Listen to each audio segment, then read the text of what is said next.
Welcome to our 8th episode. आप सभी का हमारे 8वें एपिसोड में स्वागत है। आज की हम अपनी लेसन स्टडी में सीखेंगे कि हम प्रभु यीशु मसीह के जैसे सेवकाई कैसे कर सकते हैं।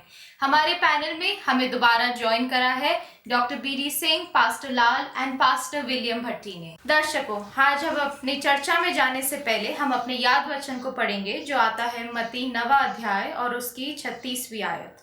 जब उसने भीड़ को देखा तो उसने लोगों पर तरस आया, क्योंकि वो उन भेड़ों के समान जिनका कोई रखवाला ना हो, व्याकुल और भटके हुए थे। आइए खुदा अपने वचन को पढ़े जाने पे आशीष दे। आइए हम अपनी चर्चा में चलेंगे। हम जानेंगे कि कैसे हम प्रभु यीशु मसीह के जैसे सेवकाई कर सकते हैं। आप दर्शकों में भी कई सवाल होंगे आपके मन में कि हम यीशु मसीह के जैसी सेवकाई कैसे कर सकते हैं, क्या फर्क है उसकी और हमारी सेवकाई में। आइए इसी सवाल के साथ हम अपनी चर्चा को शुरू करते हैं। अपने पैनल मेंबर्स से जानते हैं इस सवाल का जवाब। तो सर, हम आपसे जानना मांगेंगे इस पे आपके क्या विचार हैं। नितिका, आपके सवाल का दो सवाल हैं कि प्रभु यीशु मसीह की सेवकाई में और मनुष्य की सेवकाई में या हमारी सेवकाई में क्या फर्क है, क्या अंतर है, और या हम ये कहें कि मसीह यीशु की सेवकाई क्या थी, वो क्यों अलग थी। तो इन दोनों सवालों का जवाब एक ही बनता है और वो आपने ऑलरेडी अपने याद वचन में पढ़ा। मत्ती उसका 9वां अध्याय और 36वीं आयत। जब उसने भीड़ को देखा तो उसको लोगों पर तरस आया। जो वर्ड है तरस आया, अंग्रेजी में शब्द है he was compassionate on people. Why? There was a reason. क्यों ऐसा हुआ? और वो रीजन ये था क्योंकि वे उन भेड़ों के समान जिनका कोई रखवाला ना हो। मतलब लोग भटक रहे हैं, वो प्यासे हैं, और प्यासे काय के लिए हैं? सच्चाई के लिए प्यासे हैं। तो हम यहां पर देखते हैं कि मसीह ने उन पर दया की, he was compassionate, और उनकी जो नीड थी उसको पहचाना, जो उनकी जरूरत थी उसको पहचाना। सो नेचुरली कोई तो फर्क है और उसी की आज हम चर्चा कर रहे हैं। सर, आपने बहुत अच्छा इसका जवाब दिया और मैं भी थोड़ा सा इसके अंदर ऐड करना चाहूंगा। पादी साहब, आप आगे जाने से पहले आप भी इस चीज पे रोशनी डालिए, मसीह की सेवकाई और हमारी सेवकाई में क्या अंतर है। यहाँ पर बड़ा अच्छा नितिका आपका क्वेश्चन है और सर ने भी बहुत अच्छा उसका जवाब दिया है। प्रभु यीशु मसीह की सेवकाई में और जो मनुष्य या हम जो सेवकाई करते हैं उसको यदि हम मिला के देखते हैं प्रभु यीशु मसीह की सेवकाई के अंदर, तो हमें कहीं ना कहीं अपने अंदर कुछ ना कुछ लैकिंग या कमजोरी जो वो दिखाई देती है। प्रभु यीशु मसीह जो थे वो ये नहीं देखते थे कि वो व्यक्ति कैसा है, उसका चरित्र कैसा है, उसका जब संसार में उसका व्यवहार कैसा है, लोग किस तरीके से उनको देखते हैं, वो ये नहीं देखते थे। वो ये देखते थे कि इसके अंदर कौन सी अच्छी चीज़ है जिसको वो निकाल के इस्तेमाल कर सकते हैं। तो ये उनके अंदर थी। और यहाँ पर हम देखते हैं कि मैं एक वर्ष पढ़ना चाहूँगा, बहुत प्यारी आयत है बाइबल में, लूका रचित सुसमाचार उसका 15वां अध्याय उसके दूसरे वचन में। यहाँ पर जब प्रभु यीशु मसीह सेवकाई कर रहे थे, जब बता रहे थे लोगों को और उनके बीच में काम कर रहे थे, तब जो बड़े बड़े लीडर्स जो थे, जो अपने आप को अगुवे कहते थे धर्म के, वो उन लोगों का रिएक्शन क्या था मसीह की सेवकाई के विरुद्ध में। यहाँ लिखता है, पर फरीसी और शास्त्री कुड़कुड़ाकर कहने लगे कि ये तो पापियों से मिलता है और उनके साथ खाता पीता भी है। तो यहाँ पर हमें पता चलता है कि जो शास्त्री और जो लीडर थे वहां पर, जो धर्म के लीडर थे, उनका नजरिया उन लोगों को देखने का कैसा था और मसीह का नजरिया उनको देखने का कैसा था। प्रभु यीशु मसीह की सेवकाई जब हम और लीडर से, अगुवों से मिला के देखते हैं तो मैं सोचता हूँ वो बहुत ज़्यादा भिन्न थी। प्रभु यीशु मसीह की सेवकाई जो थी वो ज़्यादातर इंसानों की ज़रूरतों के ऊपर बेस थी, निर्भर थी। और हम देखते हैं कि जहाँ कहीं भी वो गए और उन्होंने लंगड़ों को जो है वो टांगें दी, उसने अंधों को आंखें दी, उसने कोढ़ियों को चंगा किया, उसने जो है वो दुष्ट आत्माओं को उनको निकाला। तो ये सारे सामर्थ्य के काम जो है प्रभु यीशु मसीह उनकी ज़रूरत के अनुसार करते थे, और जब करते थे तो वो उनकी सेवकाई उनको बहुत ज़्यादा लोगों को जो है वो मसीह की ओर आकर्षित करती थी। और इस चीज़ की कमी जो थी वो आज हमारी अगुवाई में जो है वो हो सकती है, क्योंकि आज हम वैसा नहीं कर पाते जैसा मिरेकल्स और जैसे खुदा यीशु मसीह ने काम किए। तो सवाल यहाँ उठता है कि क्या मनुष्य को भी कोई रिस्पॉन्सिबिलिटी, कोई जिम्मेवारी परमेश्वर ने दी? पास्टर विलियम, आपका क्या कहना है? क्या कहते हैं आप कि क्या परमेश्वर ने मनुष्य को भी कोई जिम्मेवारी दी, कोई रिस्पॉन्सिबिलिटी दी सेवकाई के लिए, उसकी सेवकाई के लिए? डॉक्टर सिंह, बहुत अच्छा सवाल है जो आपने पूछा है, और इसका जवाब जो है मत्ती उसका 28 उसका 19 में हम पाते हैं कि वहां पर लिखा है कि जाओ और चेले बनाओ और बाप बेटा और रूपा के नाम से आप उनको बपतिस्मा दें। और इससे पहले कि हम मत्ती 28 का पढ़ें, उससे पहले भी प्रभु यीशु मसीह ने जो है मत्ती 5 अध्याय में एक पहाड़ी उपदेश दिया, अपने चेलों को बताया है। और प्रभु यीशु मसीह ने उनसे कहा है, जो कि 5 और उसका 13-14 में 2 वर्सेस में मैं आपके लिए पढ़ूंगा। यहाँ लिखा है, तुम पृथ्वी के नमक हो, परंतु यदि नमक का स्वाद बिगड़ जाए तो वह फिर किस वस्तु से नमकीन किया जाएगा? फिर वह किसी काम का नहीं, केवल इसके कि बाहर फेंका जाए और मनुष्यों के पैरों के तले रोदा जाए। तुम जगत की ज्योति हो। जो नगर पहाड़ पर बसा हुआ है वह छिप नहीं सकता, और लोग दिया जलाकर पैमाने के नीचे नहीं परंतु दीवट पर रखते हैं, तब उससे घर के सब लोगों को प्रकाश पहुंचता है। यहाँ पर प्रभु यीशु मसीह कह रहे हैं कि तुम जगत के नमक हो, तुम जगत की ज्योति हो, रोशनी हो। और नमक का क्या काम है कि जब वो किसी चीज में डाला जाता है उसको नमकीन बनाता है। मेरा कहने का मतलब उसको स्वादिष्ट बनाता है। तो पहले देखते हैं कि नमक में खुद ही एक क्वालिटी है नमकीन बनाने की, तो वैसी क्वालिटी जो है वो हमारे अंदर होनी चाहिए, क्योंकि खुदा के कलाम में लिखा है कि तुम्हारा स्वभाव जो है, एटीट्यूड, वो कैसा होना चाहिए? प्रभु यीशु मसीह की तरह। कहने का मतलब कि वो जो यीशु मसीह में गुण है वो गुण हमारे अंदर होने चाहिए। खुदा के कलाम का एक जोश लोगों को बताने का, जहाँ उसके अनुसार चलना जो है, ये सब क्वालिटी और सब चीजें हमारे अंदर होनी चाहिए। और फिर हम जो है उनको लोगों के साथ, लोगों के जीवन में उनको बता सकते हैं और उनके जीवन को जो है एक नमकीन बना सकते हैं। और फिर आगे 14 वर्ष में लिखा है कि तुम ज्योति हो। तो अगर हमें कुछ पता है खुदा के कलाम का, ज्ञान का, एक रोशनी जो हम बाइबल में पढ़ते हैं, खुदा का कलाम ही रोशनी है।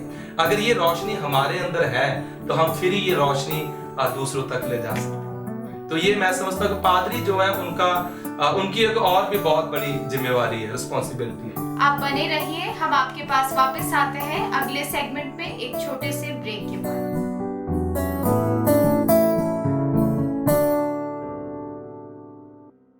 आप सभी का स्वागत है हमारे दूसरे सेगमेंट में। आइए चलते हैं हम अपनी चर्चा में वापस।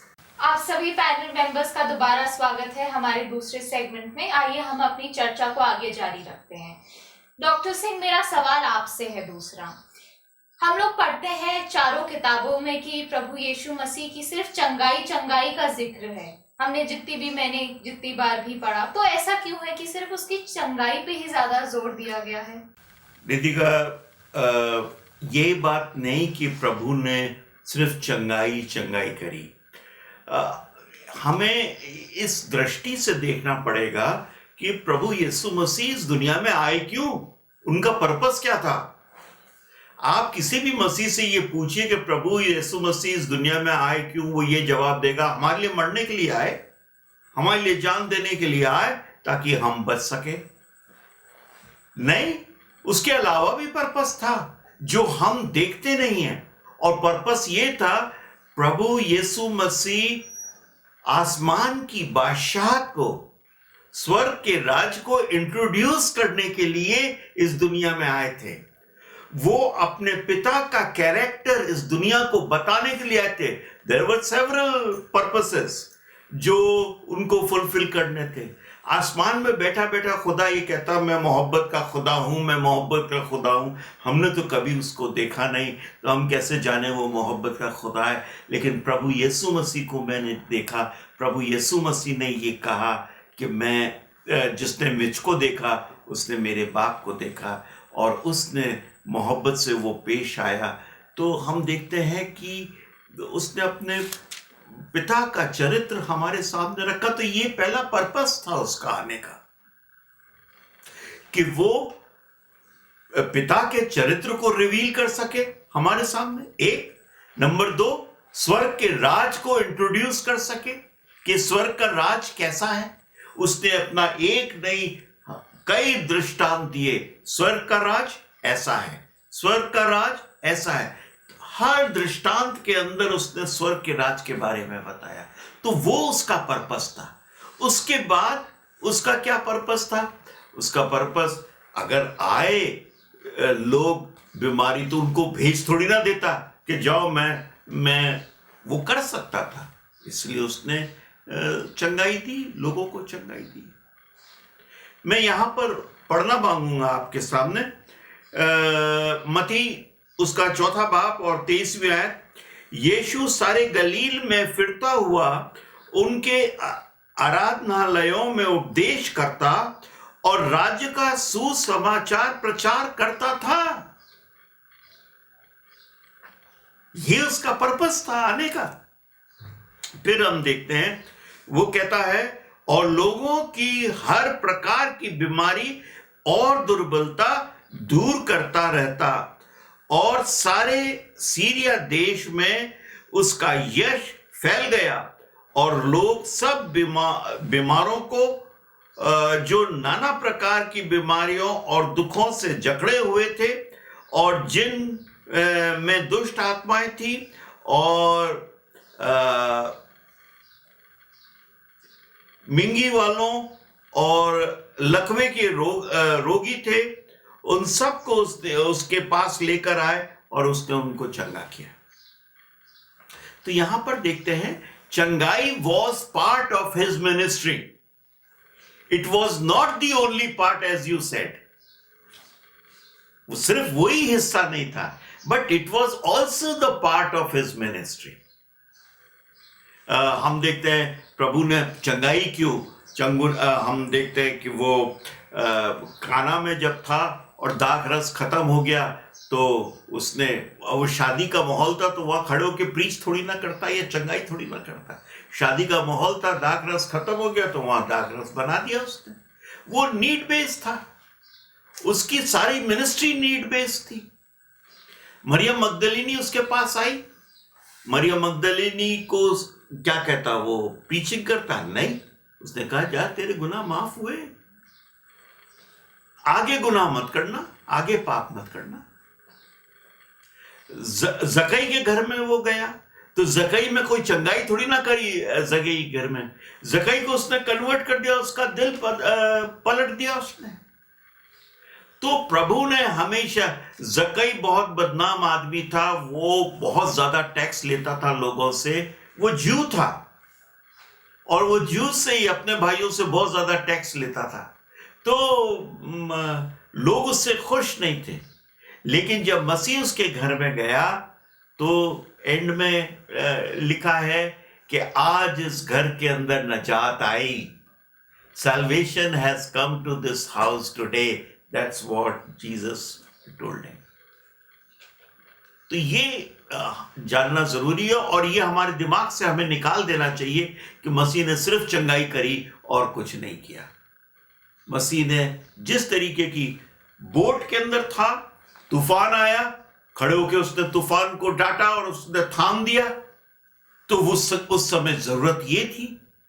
वो चंगाई करी क्या वहां पर? उसने उस तूफान को थामा, वरना वो सब डूब जाते। तो हम देखते हैं, जहां पर जैसी जरूरत थी वहां पर प्रभु ने सेवकाई उसी तरीके से करी। Thank you so much doctor Singh. Pastor William, आपसे जानेंगे कि इसमें आपका क्या विचार है। नीति का मत्ती और उसका 9 अध्याय में जब हम देखते हैं, तो वहां पर एक लकवे का जो रोगी, उसके बारे में बताया गया है, और बताया जाता है कि प्रभु यीशु मसीह एक घर में थे, और वहां पर बहुत भीड़ थी यीशु मसीह के चारों ओर, और यीशु मसीह उनसे बातचीत कर रहे थे, उनको प्रचार कर रहे थे। और वहां पर एक लकवे का रोगी 4 लोग जो है उसको लेकर वहां पर आते हैं, और अंदर जाने के लिए उनके पास वो जगह नहीं कि वो किस तरफ से जाए। तो वो क्या करते हैं कि वो छत से ऊपर टाइलों को निकालते हैं और नीचे प्रभु यीशु मसीह के पास जो है उसको लेकर आते हैं, उसके सामने लाते हैं कि यीशु मसीह उसको चंगा करे, जो लकवे का रोगी है। और बाइबल में प्रभु यीशु मसीह के बारे में हम पढ़ते हैं कि उसको यीशु मसीह ने चंगा किया, उसको चंगाई दी। और उसके साथ साथ ही यीशु मसीह ने उसको ये भी कहा, जो मैं आपके लिए पढ़ना चाहता हूं। यहाँ पर लिखा है, तेरे पाप क्षमा हुए।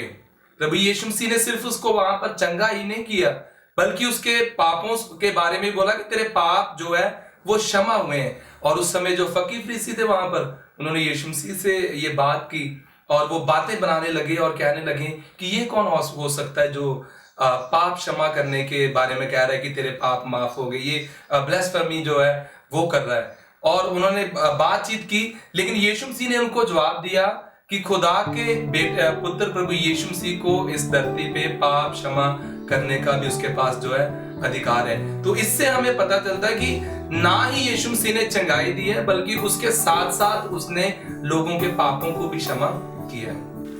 पादी साहब, आपने बहुत अच्छे विचार दिए, पर हम इसी चर्चा को जारी रखेंगे। अभी वक्त है एक छोटे से ब्रेक का, तो हम मिलेंगे एक छोटे से ब्रेक के बाद। आप हमारे साथ बने रहिए, आपसे मिलेंगे हम तीसरे और आखिरी सेगमेंट में एक छोटे से ब्रेक के बाद।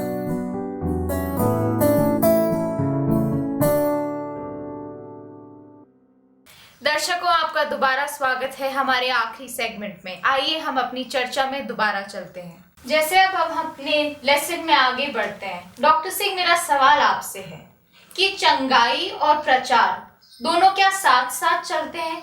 क्या प्रचार को इफेक्टिव बनाने के लिए हमें चंगाई की जरूरत होती है?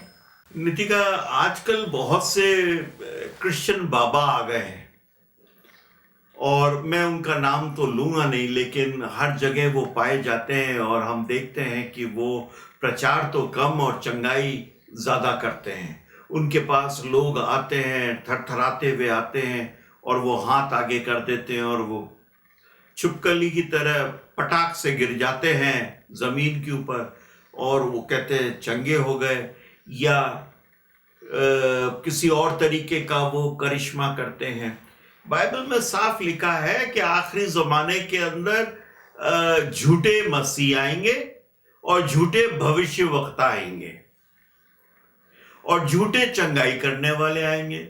हम देखते हैं सामरिया में शिमोन था, वो भी चंगाई करता था, वो भी झूठी से चंगाई करता था, और शैतान को वो काम में लेता था।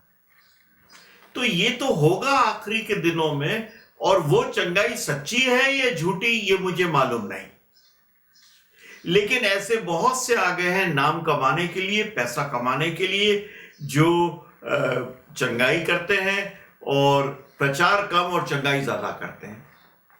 लेकिन एक समझ में नहीं आती मेरे को बात कि वो छूते हैं या हाथ क्यों दिखाते हैं और आदमी गिर जाता है। अरे भाई, अगर पवित्र आत्मा आता है तो पवित्र आत्मा तो खड़ा करता है, वो गिराता थोड़ी ना है। ये बड़ी सिंपल सी चीज है कि पवित्र आत्मा हमें गिराता नहीं है, पवित्र आत्मा हमें खड़ा करता है। यहां पे जो भी शख्स है वो गिर रहा है। बहरहाल ये इंसान को खुद को इसका असेस करना पड़ेगा कि वो चंगाई प्रभु की तरफ से है या किसी और की तरफ से है। डॉक्टर सिंह, जो आपने अभी कहा है बहुत सही तरीके से आपने बताया हमें, और इसी के साथ में एक आपके लिए वर्ष पढ़ना चाहता हूं, जो कि मत्ती की पुस्तक उसका 7 और उसकी 21 में पाई जाती है। यहाँ पर लिखा है, जो मुझसे हे प्रभु कहता है, उनमें से हर एक स्वर्ग के राज्य में प्रवेश ना करेगा, परंतु वही जो मेरे स्वर्गीय पिता की इच्छा पर चलता है। और उसकी 22वीं आयत पर में जाते तो वहां पर लिखा, उस दिन बहुत से लोग मुझसे कहेंगे, हे प्रभु, क्या हमने तेरे नाम से भविष्यवाणी नहीं की? और तेरे नाम से दुष्ट आत्माओं को नहीं निकाला? और तेरे नाम से बहुत से आश्चर्य कर्म नहीं किए? देखिए, ये बड़ी साफ चीज लिखी गई है। आगे पढ़िए, देखें। और यहाँ पर लिखा, तब मैं उनसे खुलकर कह दूंगा, मैंने तुमको कभी नहीं जाना, हे कुकर्म करने वालों, मेरे पास से चले जाओ। तो सिर्फ ये देखना पादरी साहब कि एक आदमी आत्माओं को निकाल रहा है, बुरी आत्माओं को निकाल रहा है या चंगाई दे रहा है, उससे वो एक नेक इंसान है या बहुत बड़ा इंसान है या प्रभु का इंसान है। मैं सोचता हूं ऐसा नहीं है, क्योंकि दिन आएगा जब प्रभु कह देगा कि मैं तुम्हें जानता ही नहीं। तो मैं सोचता हूं कि चंगाई हमारे प्रचार का हिस्सा हो सकती है अगर वो प्रभु की तरफ से है, अगर वो पवित्र आत्मा की तरफ से। लेकिन सिर्फ हम चंगाई को ही लेके चलें और ये देखें कि ये प्रभु की तरफ से है, तो मैं सोचता हूं कि कहीं हम गलत कर रहे हैं, कहीं गलत कर रहे हैं।